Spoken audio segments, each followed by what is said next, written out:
punch it.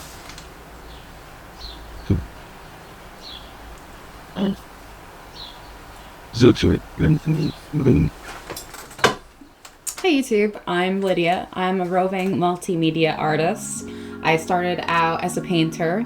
I've loved art my whole life, and I've moved more into a illustrating comic coloring space of late, but when I do projects on my own, they happen to be roving 3D fiber art.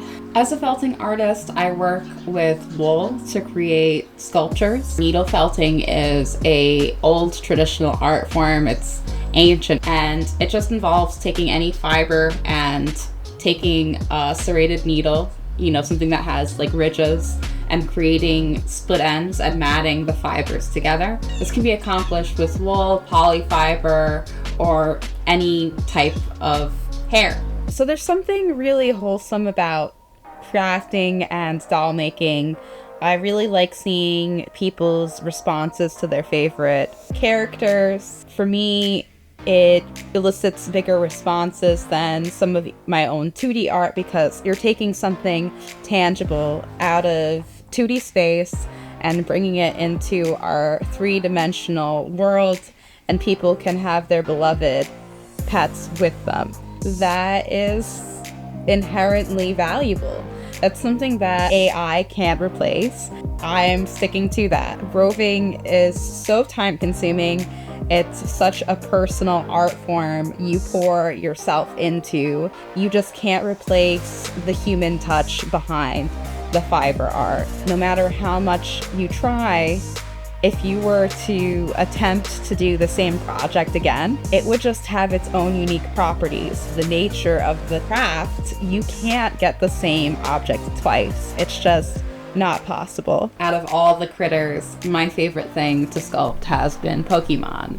But I'm moving into other spaces now, and I'd like to introduce a project that I've been working on recently. Stupid dog! You made me look bad!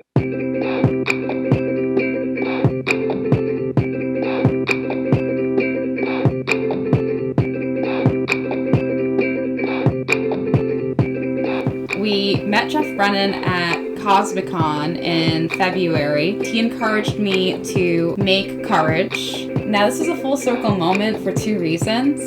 Not only had I met the storyboard artist, but I also had a Cartoon Network themed show to attend. Jeff is so kind. He said he'd cross promote with me if we ever ended up at the same event together, so how could I turn that down? What better time to craft courage than now? People loved felted courage so much. Not everybody can afford to purchase something that took that much labor, and I don't want to sell myself short either. That's when I decided to experiment with foam clay. Now, foam clay is soft, pliable, and it dries in a few days. Especially with solid forms, you need to give the center time to cure. But it still has that squishy quality to it that I would get from a tighter wool rolling, when you just gather the wool up and keep stabbing to remove the air, you can get a firmer feel from your wool. So when I let the foam clay air dry, it has like the density, but it's also still squishable. This allows my smaller eggplant sculpts to be more cost effective by reducing the felting time by 2 hours.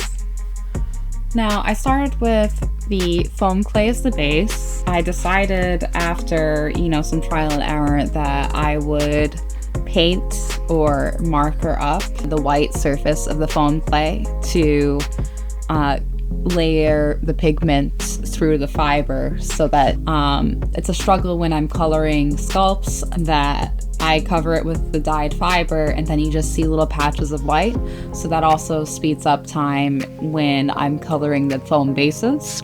After adding the pigment to the foam base, I then add the wool layer, the roving layer. I have merino top, but I also cover the face portion with core wool. before I color it, and it's up to how I'm feeling whether I add the face on right away. Sometimes it can be easier to color separate parts with your pigmented wool and then add it after, because it's easier to kind of move it around on your roving mat. But I'm left with like a little Marishka doll. It looks like I'm left with this Russian doll shape thing, and at this stage where you have your roving covering the body of the eggplant and only the face is left white. My grandmother loved Courage the Cowardly Dog. It was something that she'd walk into the room, see the old lady, and just be like, oh, how cute, you know? So meeting Jeff Brennan, I got to share some of those stories with him, and living in my grandmother's space, I'm constantly reminded of her. This kind of was another full circle moment where I'm thinking about Angelica again. She always told me, esa Lydia tiene mucho talentos.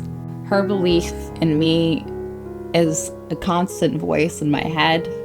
There's a few phrases that she'd say that I just cycle through all the time, and it makes me want to keep going, seguir delante.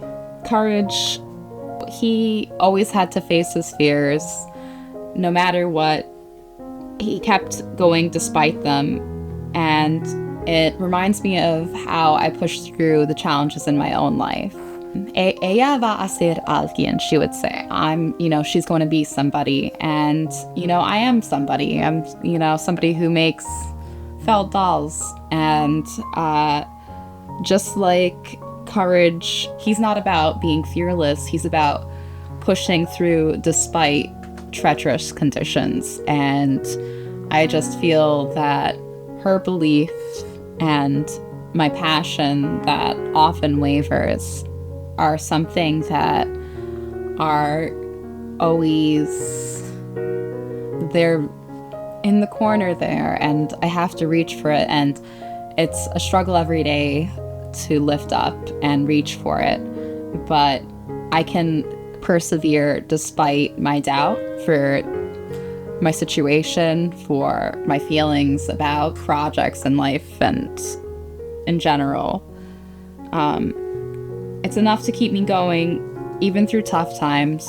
When I think of my work, my passion, and the love that I share with my partner for bringing projects to life, it gives me courage to keep creating.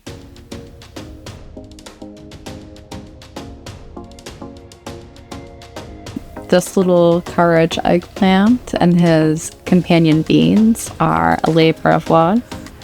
If you'd like to get your hands on some, I'll try and drop a link to our shop in the description below.